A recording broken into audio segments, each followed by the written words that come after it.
Assalamualaikum warahmatullahi wabarakatuh. Perkenalkan, saya Noviana dengan NIM C1 Channel 23089, mahasiswa program studi S1 Akuntansi Fakultas Ekonomi dan Bisnis Universitas Jambi. Yang terhormat, Bapak Dr. Wirmi Eka Putra SPMSI dan Bapak Dr. Primadi Prasetyo MSAK, selaku dosen pengampu mata kuliah Akuntansi Syariah. Pada kesempatan kali ini, saya akan mempresentasikan materi mengenai kerangka dasar penyusunan dan penyajian laporan keuangan syariah. Materi ini penting untuk kita pahami karena menjadi dasar dalam penyusunan laporan keuangan yang sesuai dengan prinsip syariah. Next, kita masuk ke latar belakang.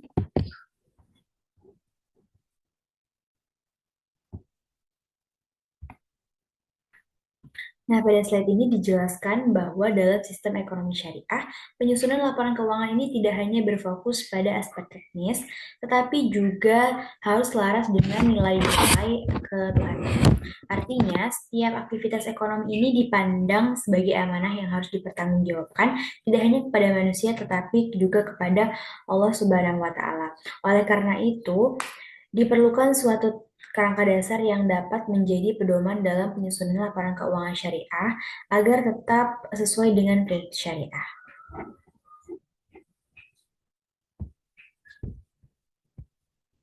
Pada slide ini terdapat dua pokok pembahasan. Yang pertama itu ada kerangka dasar penyusunan dan penyajian laporan keuangan syariah.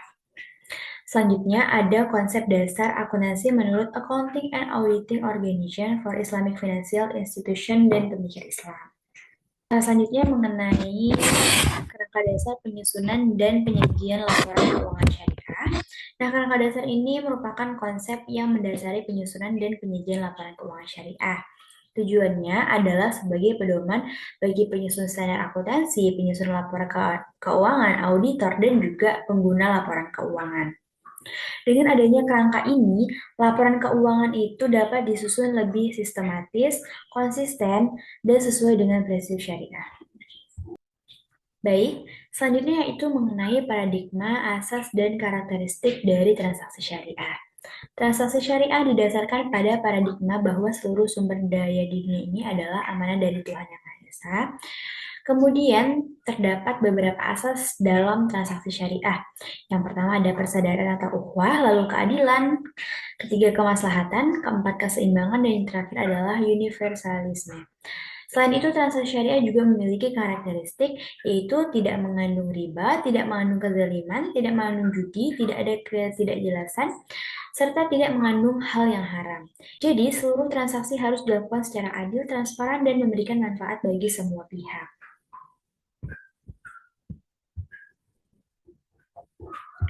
Selanjutnya, kita masuk ke bagian tujuan dan bentuk laporan keuangan syariah.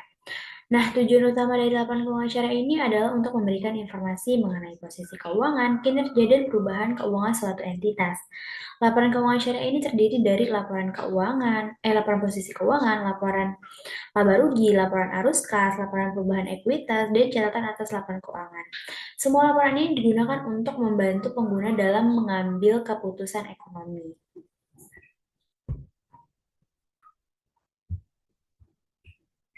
Next, yaitu mengenai asumsi dasar dan karakteristik kualitatif laporan keuangan.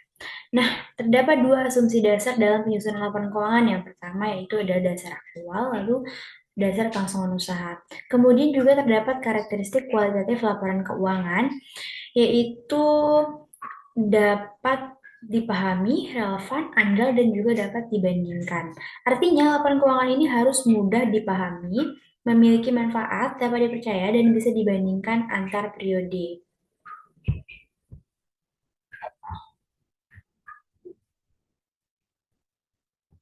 Selanjutnya yaitu karakteristik laporan keuangan syariah. Laporan keuangan syariah ini memiliki tiga komponen utama. Yang pertama, komponen kegiatan komersial seperti laporan posisi keuangan, laba rugi, arus kas, dan perubahan ekuitas. Yang kedua, komponen kegiatan sosial seperti laporan sumber dan penggunaan dana zakat serta dana kebajikan. Lalu yang ketiga, komponen lainnya yang mencerminkan tanggung jawab khusus entitas syariah. Jadi laporan keuangan syariah ini tidak hanya berorientasi pada keuntungan, tetapi juga memberikan aspek sosial.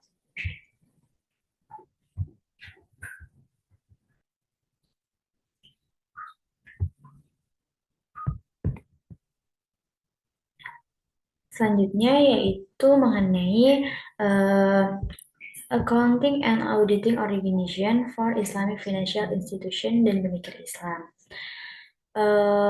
Accounting and Auditing Organization for Islamic Financial Institution merupakan organisasi internasional yang menetapkan standar akuntansi dan audit untuk lembaga keuangan syariah. Tujuan dari akuntansi ini yaitu menentukan hak dan kewajiban pihak yang terlibat, lalu menjaga aset lembaga keuangan syariah, kemudian meningkatkan kinerja manajemen, lalu menyediakan informasi bagi pengambil keputusan.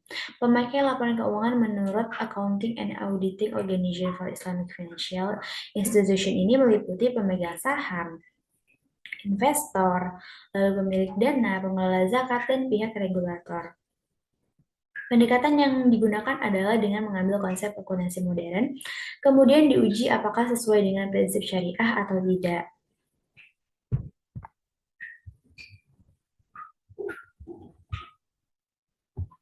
Nah, sebagai kesimpulan, kerangka dasar penyusunan dan penyajian laporan keuangan syariah ini merupakan pedoman yang sangat penting, karena tidak hanya mengatur aspek teknis, tapi juga nilai-nilai syariah. Selain itu, standar dari Accounting and Auditing Organization for Islamic Financial Institution juga memperkuat konsep akuntansi syariah secara internasional. Namun, akuntansi syariah ini masih terus berkembang dan akan terus disempurnakan di masa depan. Demikian presentasi yang dapat saya sampaikan. Mohon maaf apabila terdapat banyak kekurangan dan kesalahan. Semoga apa yang saya sampaikan tadi dapat bermanfaat bagi kita semua. Saya ucapkan terima kasih. Saya akhiri. Wassalamualaikum warahmatullahi wabarakatuh.